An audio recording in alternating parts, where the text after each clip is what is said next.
3. Berkomitmen. Tidak ada juara setengah hati. Saat seseorang benar-benar berkomitmen, maka Providence juga bergerak. Segala macam hal terjadi untuk membantu sesuatu yang tidak akan pernah terjadi. Seluruh aliran peristiwa muncul dari keputusan tersebut, yang mendukung segala macam insiden dan pertemuan yang tidak terduga dan bantuan materi yang tidak seorang pun dapat impikan akan datang kepadanya. William H. Murray.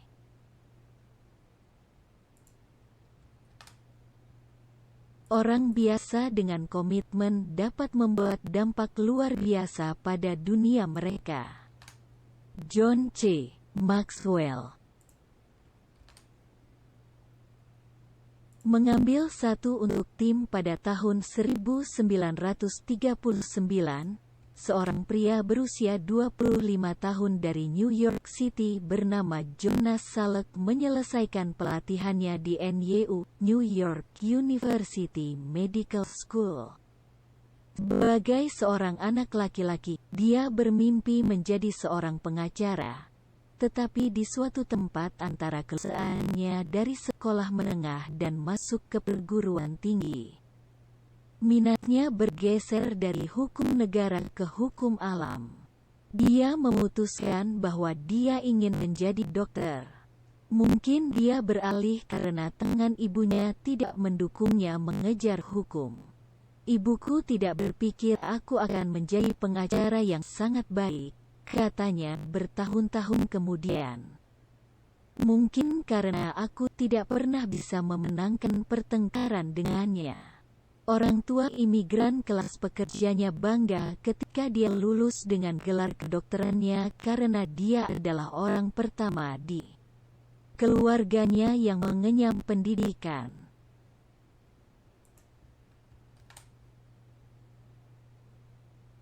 Meskipun ia memilih untuk menjadi dokter, hasrat Salk yang sebenarnya adalah penelitian.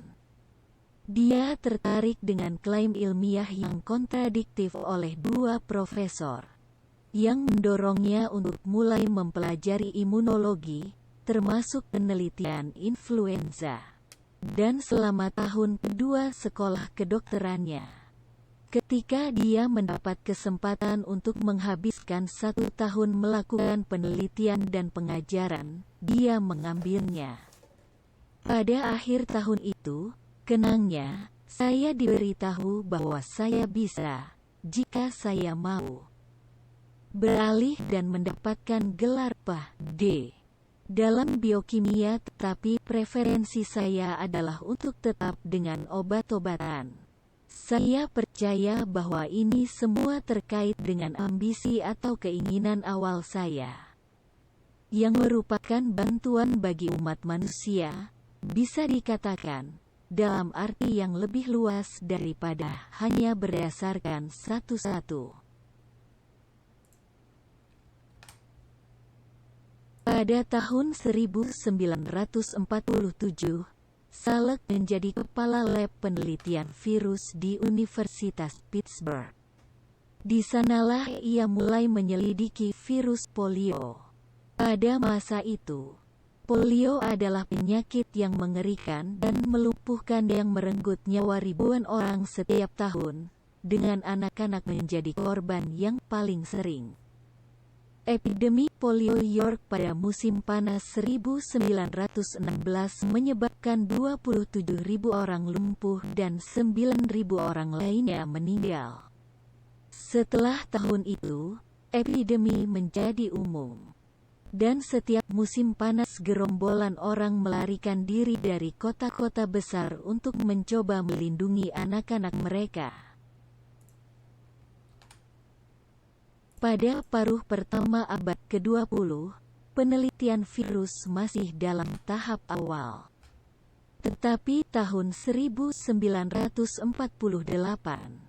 sebuah tim ilmuwan di Universitas Harvard menemukan cara memproduksi virus dalam jumlah besar di laboratorium, dan itu memungkinkan penelitian yang lebih luas. Salek memanfaatkan temuan para ilmuwan itu dan pekerjaan inovatif lainnya dan mulai mengembangkan vaksin polio.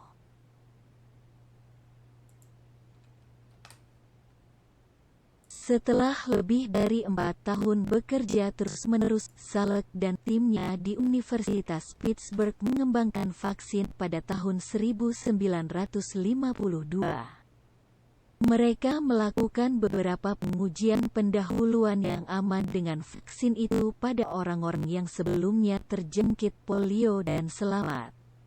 Tetapi tes yang sebenarnya adalah menyuntikkan vaksin yang mengandung sel polio yang tidak aktif ke orang yang belum pernah menderita polio.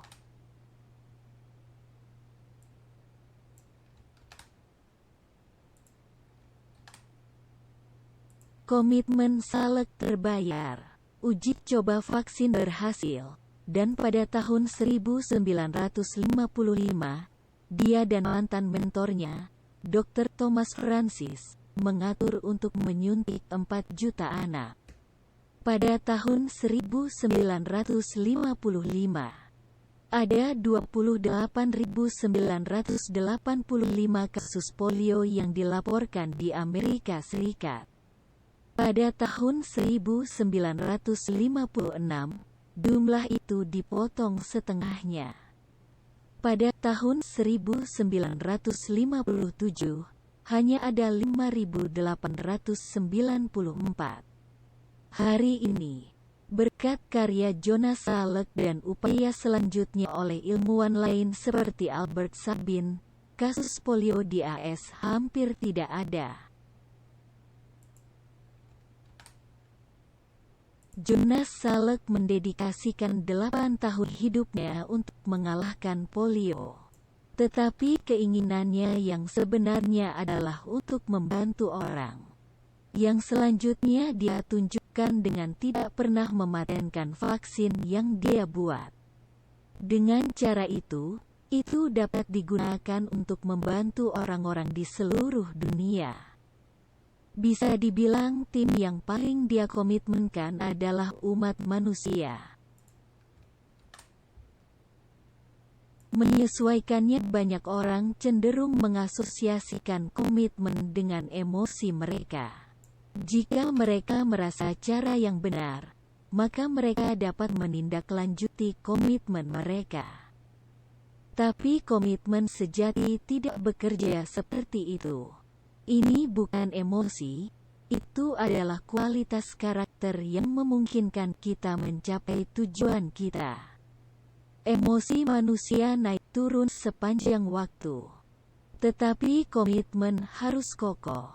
Jika Anda menginginkan tim yang solid, apakah itu bisnis, klub bola, pernikahan, atau organisasi sukarelawan, Anda harus memiliki pemain tim yang berkomitmen kuat pada tim. Ada beberapa hal yang perlu diketahui setiap pemain tim tentang komitmen. 1. Komitmen biasanya ditemukan di tengah kesulitan. Orang tidak benar-benar tahu apakah mereka berkomitmen pada sesuatu sampai mereka menghadapi kesulitan. Perjuangan menguatkan tekad seseorang. Kesulitan menumbuhkan komitmen, dan komitmen menumbuhkan kerja keras. Dan semakin Anda mengerjakan sesuatu, semakin kecil kemungkinan Anda untuk menyerah. Seperti yang dikatakan pelatih NFL Hall of Fame Vince Lombardi, semakin keras Anda bekerja, semakin sulit untuk menyerah. Orang yang berkomitmen tidak mudah menyerah. Semakin keras Anda bekerja, semakin sulit untuk menyerah. Vince Lombardi.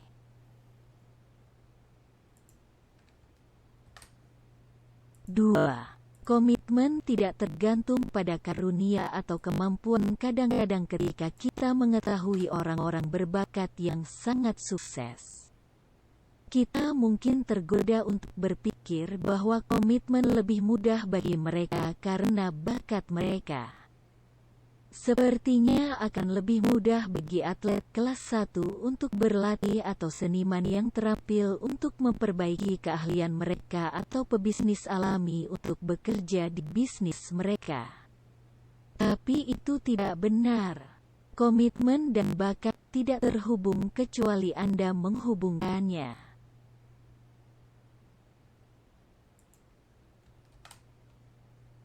Pernahkah Anda mengenal orang-orang yang sangat berbakat yang telah menyia-nyiakan potensi mereka karena mereka tidak melakukan apa-apa?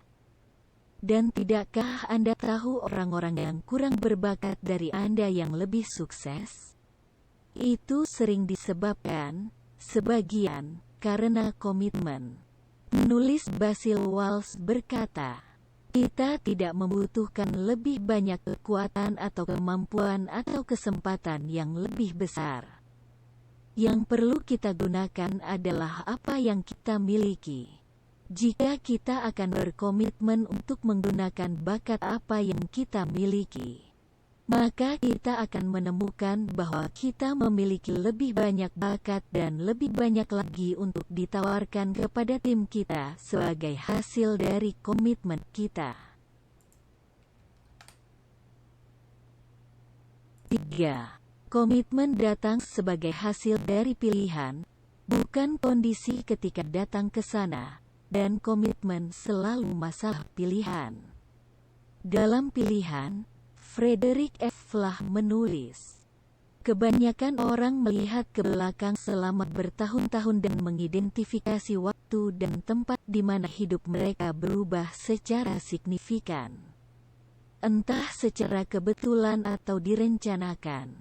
Inilah saat-saat ketika, karena kesiapan dalam diri kita dan kolaborasi dengan peristiwa yang terjadi di sekitar kita, kita dipaksa untuk secara serius menilai kembali diri kita sendiri dan kondisi di mana kita hidup dan untuk membuat pilihan tertentu yang akan mempengaruhi sisanya dari hidup kita. Terlalu banyak orang berpikir bahwa kondisi menentukan pilihan. Lebih sering, pilihan menentukan kondisi. Ketika Anda memilih komitmen, Anda memberi diri Anda kesempatan untuk sukses. 4. Komitmen berlangsung ketika itu berdasarkan nilai ini satu hal untuk membuat komitmen lebih itu. Bagaimana Anda tetap berkomitmen? Jawabannya terletak pada apa yang Anda dasarkan komentar Anda. Ini adalah hal lain untuk tetap berpegang pada komitmen. Setiap kali Anda membuat pilihan berdasarkan nilai-nilai kehidupan yang kokoh, maka Anda berada dalam posisi yang lebih baik untuk mempertahankan tingkat komitmen Anda karena Anda tidak perlu terus-menerus mengevaluasi kembali pentingnya komitmen tersebut. Ini seperti menyelesaikan masalah sebelum diuji. Komitmen terhadap sesuatu yang Anda yakini adalah komitmen yang lebih mudah untuk dijaga. Kapanpun Anda membuat pilihan berdasarkan nilai-nilai kehidupan yang kokoh, maka Anda berada dalam posisi yang lebih baik untuk mempertahankan tingkat komitmen Anda.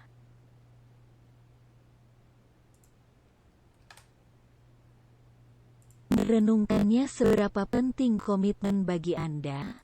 Apakah Anda seseorang yang menghargai kesetiaan dan tindak lanjut?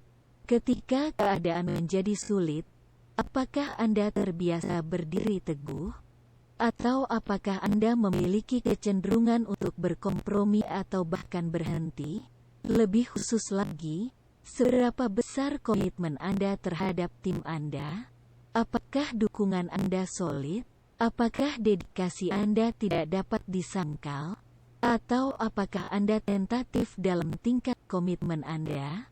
Jika Anda menemukan diri Anda mengevaluasi kembali niat Anda untuk tetap bersama tim setiap kali Anda dan rekan tim Anda menghadapi kesulitan, maka Anda mungkin perlu menjadi lebih berkomitmen.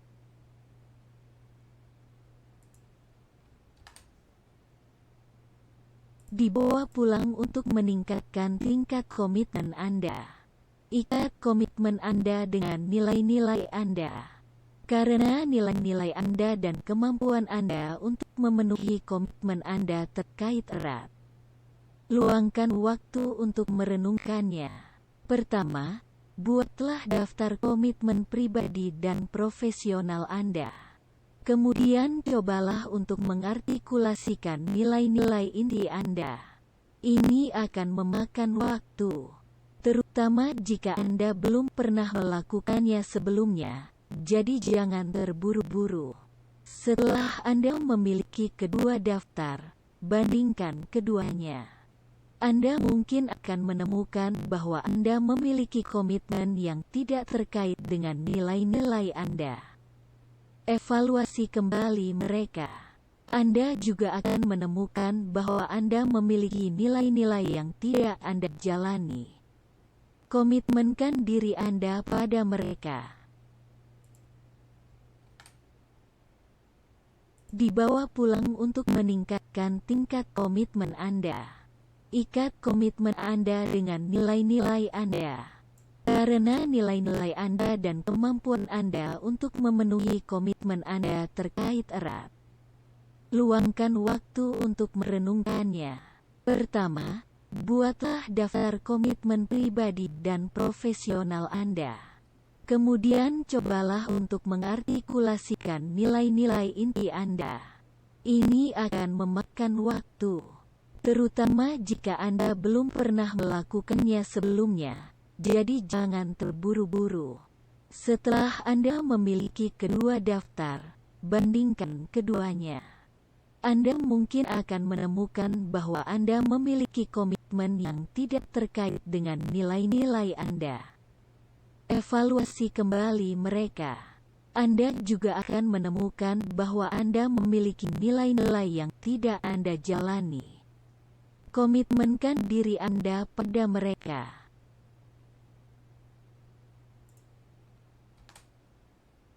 Mengambil risiko. Berkomitmen melibatkan risiko. Anda mungkin gagal. Rekan satu tim Anda mungkin mengecewakan Anda. Anda mungkin menemukan bahwa memenuhi tujuan Anda tidak memberikan hasil yang Anda inginkan. Tapi tetap ambil risiko untuk berkomitmen.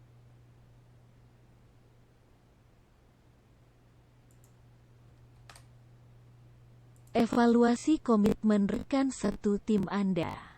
Jika Anda merasa sulit untuk berkomitmen dalam hubungan tertentu dan Anda tidak dapat menemukan alasannya dalam diri Anda sendiri, pertimbangkan ini.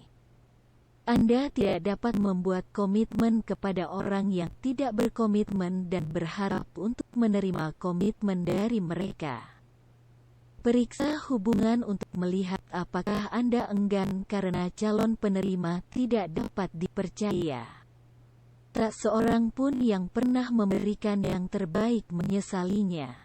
George Halas. Daily Takeaway. Bagaimana Anda mendefinisikan komitmen sejati? Biarkan saya memberitahu Anda bagaimana Hernan Cortés mendefinisikannya. Pada tahun 1519, di bawah sponsor dari Gubernur Kuba Velázquez, Cortés berlayar dari Kuba ke daratan Meksiko dengan tujuan mendapatkan kekayaan untuk Spanyol dan ketenaran untuk dirinya sendiri.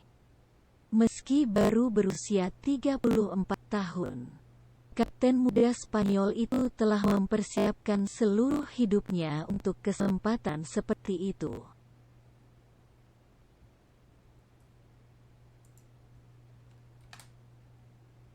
Tetapi para prajurit di bawah komandonya tidak berdedikasi seperti dia. Setelah dia mendarat, ada pembicaraan bahwa orang-orang itu mungkin akan memberontak dan kembali ke Kuba dengan kapalnya. Apa solusinya? Dia membakar kapal-kapal itu. Seberapa berdedikasi Anda untuk tim Anda? Apakah Anda benar-benar berkomitmen, atau apakah Anda memiliki keluar? untuk berjaga-jaga jika hal-hal tidak berhasil? Jika demikian, mungkin Anda perlu membakar 1 atau 2 kapal. Ingat, tidak ada yang namanya juara setengah hati.